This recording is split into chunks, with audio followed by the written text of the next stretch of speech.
Pois bem, irmãos, vamos falar um pouco sobre a tireoide. Primeira coisa, o hipotálamo, ele libera um hormônio chamado de TRH. O TRH, ele vai descer até a hipófise, e a hipófise, ela vai pegar e vai criar o TSH. Lembra no exame de sangue, normalmente é mensurado o TSH? Pois é nesse processo que ocorre essa mensuração.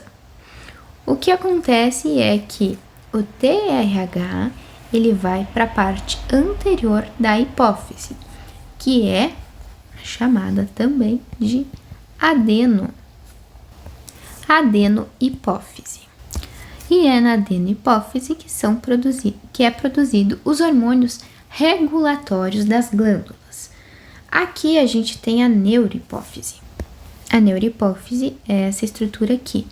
E entre adeno e neurohipófise, a gente vai ter o pars intermedia, que é a parte intermediária.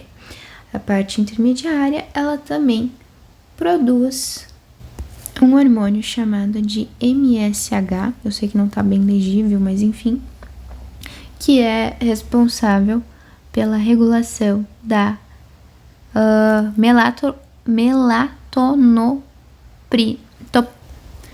melanotropina, que vai produzir melanina na pele. Melanina. Depois disso, eu quero falar sobre a eminência mediana, que vai ficar nessa parte aqui, que é justamente esse processo de transição do hipotálamo com a hipófise. Para chegar tanto essa parte aqui de hormônios que vão estimular a liberação ou então vão inibir a liberação de determinados hormônios que são produzidos ali na adenohipófise, eles vão vir por uma veia, como está sendo representado aqui em cor azul. Essa veia faz parte de uma circulação única entre hipotálamo e adenohipófise.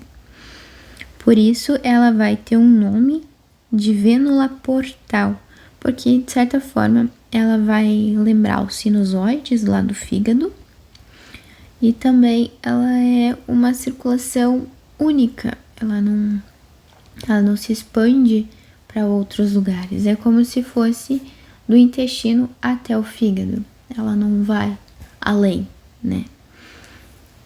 Sim, no caso do fígado lá, ele vai jogar dentro da veia cava superior depois, mas enfim, eu acho que é superior, não tenho certeza. E isso aqui, esses capilares, eles vão liberar a secreção endócrina para dentro de outros capilares para que eles circulem por todo o corpo. Tá, agora, se as veias, elas só funcionam para adenohipófise, a neuro, como que vão chegar os hormônios da neuro? Lembrando que aqui a gente vai ter o OT, que é a ocitocina, e o ADH, que é o hormônio antidiurético. São hormônios prontos, diferente daqui, né, que vão ser estimuladores de outras glândulas e vão secretar posteriormente o hormônio pronto. Nesse caso aqui, é secretado já o hormônio pronto, o hipotálamo fabrica e joga aqui na neurohipófise para ele ser armazenado. Pois bem, a gente na verdade vai ter um núcleo chamado paraventricular. E o núcleo paraventricular é um neurônio que, por meio de liberação de neurotransmissor, vai jogar aqui para dentro a ocitocina. O paraventricular é o pote, né? Porque é o paraventricular que libera a ocitocina. Aí a gente também tem o ADH, que vai ser liberado pelo núcleo supraóptico, ou seja, ele libera o antidiurético. Não tem uma relação muito lógica disso aqui, mas basicamente supraóptico adrenal. Adrenal é ótimo, antidiurético, ou seja, soa. De suar, Evelyn? Não sei.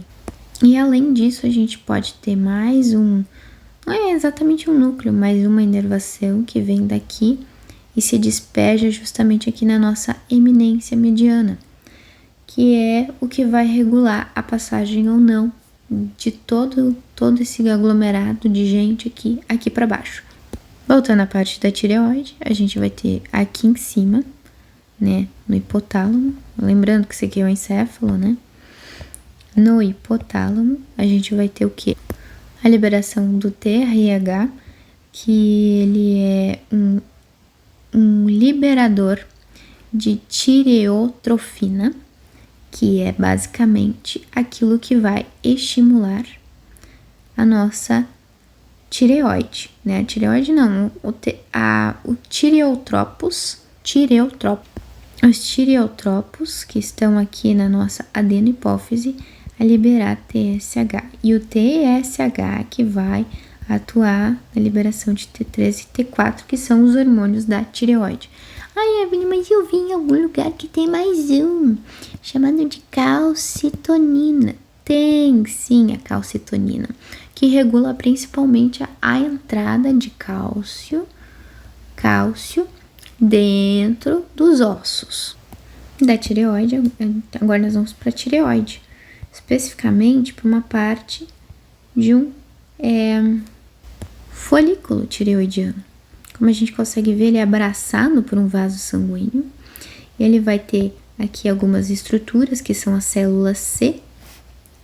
Essas parafoliculares, ou as células C, elas são responsáveis por produzir a calcitonina que a gente falou agora. Ou seja, a célula C produz quem? Calcitonina. Mas a nossa grande estrela são essas células que ficam por fora, que são chamadas de células foliculares, que elas vão fazer a captação do iodo. Sabe que o sal hoje em dia ele é iodado, justamente por conta disso. A gente precisa de iodo para a síntese dos hormônios tireoidianos. Os hormônios tireoidianos, eles têm uma grande importância no nosso metabolismo, em geral. Produção de calor, estimulação do metabolismo, da produção das células. Por exemplo, no enterócito, a T3, que é o nosso hormônio da tireoide, ele vai se unir lá no DNA. Nossa, que DNA lindo! Mas ele vai até o pedaço de DNA aqui, se une no local que ele tem um receptor, faz a transcrição gênica, né? E essa transcrição gênica que vai produzir, por exemplo, a albumina. E é assim que o nosso metabolismo ele é regulado, pela ação do T3, que vai até determinado local, dependente da célula, enfim, vai até o DNA dela, se conecta ao DNA, estimula a transcrição gênica, e a partir da transcrição gênica a gente vai criar aquilo que a gente está querendo, como por exemplo a albumina, que é uma proteína produzida nos enterócitos do fígado, que é muito importante para o transporte. As células foliculares, elas têm várias funções, mas além de captar o iodo, que na verdade ele vem na forma de iodeto, né? O iodeto é uma transformação que o nosso organismo faz para que o nosso intestino consiga captar. Se ele não é iodeto, nosso organismo ele não capta e ele excreta através da urina, porque os rins eles vão filtrar e vão eliminar para fora. O iodeto, sim, ele é reconhecido pelas nossas células foliculares e é jogado aqui para dentro. Mas nesse momento, o que as células foliculares elas vão fazer é a tireoglobulina, que é uma proteína, uma globulina, mas enfim, é uma proteína muito importante, porque além dela ter essa forma, ela vai armazenar resíduos de tireosina na sua superfície, que não fazem diretamente parte da proteína, mas eles estão ali presentes. Então, o nosso retículo rugoso, granular, enfim, vai produzir a tireoglobulina, vai jogar aqui para dentro do coloide, essa parte aqui se chama coloide. E em primeira situação é isso. Agora nós vamos falar do iodo. Como é que o iodo de fato vai entrar aqui para dentro e ser jogado no coloide? Sim, ele também vai ter que ser jogado no coloide. Aí ele vai entrar na célula através de uma proteína, um transportador, chamado de NIS, quer dizer, abreviado de NIS, que é o transportador iodeto sódio e tem o gasto de ATP para fazer esse transporte. Aí, Evelyn, mas é uma proteína? Não sei se é proteína, na verdade. É um transportador.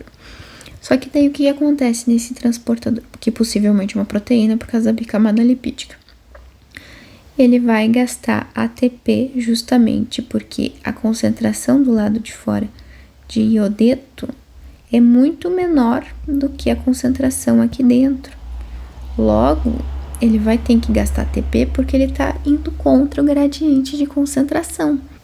Só que o NIS, ele só vai transportar para dentro da célula. A partir desse momento, ele vai ter que entrar também para o coloide. Como é que ele vai passar para o coloide? Primeiro, ele vai ter que ser transformado de iodeto para iodina. Então, de iodeto, ele passa a ser chamado de iodina pela ação de uma enzima chamada tireoperoxidase.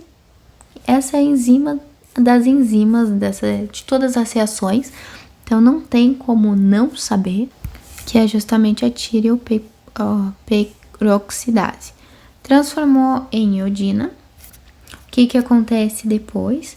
A iodina ela vai ser transportada por um outro transportador chamado de pendrina. A pendrina que vai jogar para o coloide propriamente dito.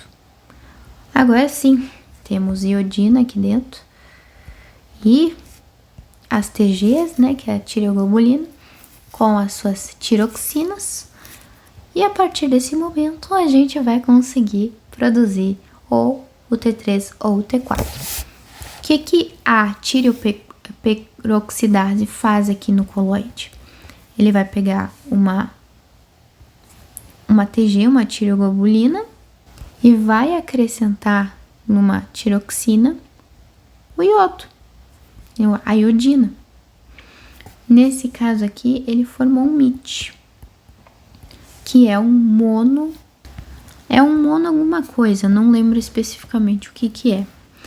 Mas vamos supor que em um eventual momento, essa tireoglobulina, ela adicione mais um aqui, mais uma iodina. Ele formou um DIT por causa das duas idiodina. Aí, numa outra situação, o que acontece? A gente tem um DIT e também tem um MIT, vamos supor, né? Um outro evento. A tireoperoxidase, ela vai juntar um MIT com um DIT. Somando 1 com 2, a gente tem o 3. Colocando um T na frente aqui, a gente vai ter o T3, o hormônio T3. Agora, vamos supor que a gente tenha dois DITs, 2D, né? São 4. Logo, a gente vai ter o T4. Bom, como aqui a gente tem duas tirosinas, né? Que é a enzima, o resíduo de enzima, a tirosina, talvez eu tenha confundido com tiroxina. Tiroxina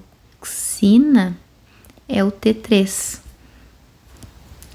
A tirosina, sem X aqui, vai ser o aminoácido, tá? O resíduo que vai se grudar ali na tireoglobulina. O T4, o nome dele vai ser o triodontironina, ou seja,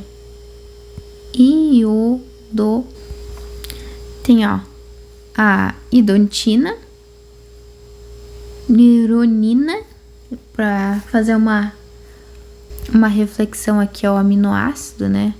A tirosina, e tri, esse é o T4.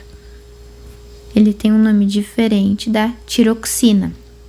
Ele vai ter, supostamente não, né? Ele tem 2 DITs. Opa, isso, tá certo. 2 vezes DIT, por isso ele se forma e vira o T4. Agora, só para não ficar me sentindo meio mal por não ter falado da calcitonina, né? A calcitonina, normalmente, ela é regulada pela ação da paratireoide. Paratireoide, ela produz um outro hormônio, que é chamada de UPTH, que ele vai descalcificar, ou seja, ele vai reduzir o cálcio dos ossos e vai aumentar os níveis de cálcio dentro do sangue. Essa é a função do PTH. Ou seja, quando eu tenho muita ação do PTH, obviamente a calcitonina ela é inibida a sua fabricação. E caso contrário, se o PTH ele é regulado pela presença do cálcio no sangue. Por isso que ele vai regular a ação da calcitonina. Obviamente, se tiver PTH, eu não produzo calcitonina. Mas se o PTH ele vê que tem a necessidade de cálcio no sangue, ele vai ser ativado. E caso ele vê o excesso no sangue, ele não vai ser ativado, ele não vai ser produzido. Logo, a calcitonina ela vai sim ser produzida nesse momento, enquanto o PTH tá de boa na lagoa. Aí, vamos pra animaçãozinha, né? Vai chegar o que aqui, ó? Chegou o nosso hormônio. Chegou o hormônio, o TSH. Bem lindo aqui, ó. Começou uma reação em cadeia. A liberação da nossa tireoglobulina, né? O TG é a tireoglobulina. Eu tive que olhar. Peço perdão por isso. Mas aí o que acontece? Ela é incorporada para o nosso coloide, né? Ele entra ali para a superfície. O que acontece? Vai ser enviado um estímulo aqui e vai ser capturado o iodo. O iodo ele vai entrando, então, através do NIS, né? Esse é o transportador NIS. E aí ele é incorporado aqui dentro. Aí ele vai ser transformado em... Aí o iodeto, ele vai ser transformado em iodina. Vai passar aqui pela... Ele vai entrar, então, pela pendrina para dentro do coloide. Entra. Beleza, vocês viram que ele entrou. E aí, a gente volta aqui, ó, com a gente já chega aqui nesse momento com a secreção do T3 com o T4, os hormônios. Ele já sai ali por uma vesícula, né? Eles saem por exocitose, já entram na corrente sanguínea e eles são despejados. Peraí, eu consigo parar? Não consigo parar, que merda. Ah, mas um fato curioso é que aqui, ó, tem 4 iodos, aqui tem um 3 iodo. No caso, é mais comum eles liberarem com 4 do que 3, porque o 3, ele pode ser transportado por um transportador? Pode, mas ele também pode ser transportado sem transportador. E quando ele não é transportado por transportador, ele vai agir nos tecidos mais próximos, e os outros ficariam sem suplemento sanguíneo. O T4, por sua vez, ele vai ser convertido em T3 em qualquer célula do organismo. Por isso é mais vantagem para os tecidos periféricos que sejam produzidos mais T4 do que T3. Como antes não deu para entender como funciona a síntese de T3 e T4, as iodinas elas vão entrando aqui, né? Aí essas enzimas que eu falei, que é a peroxidase tireoidiana, não lembrei do nome dela, coitada, vai grudando essas iodinas ao redor da nossa TG, né? E aqui eles pegam, fragmentam isso aqui, na verdade ele é incorporado com um pedaço inteiro e ele vai sendo fragmentado à medida que ele vai saindo dentro da vesícula e ele é incorporado dentro de um transportador, ou no caso dos T3 ele pode circular sem transportador. E é isso, espero ter esclarecido mais do que confundido. Abraço!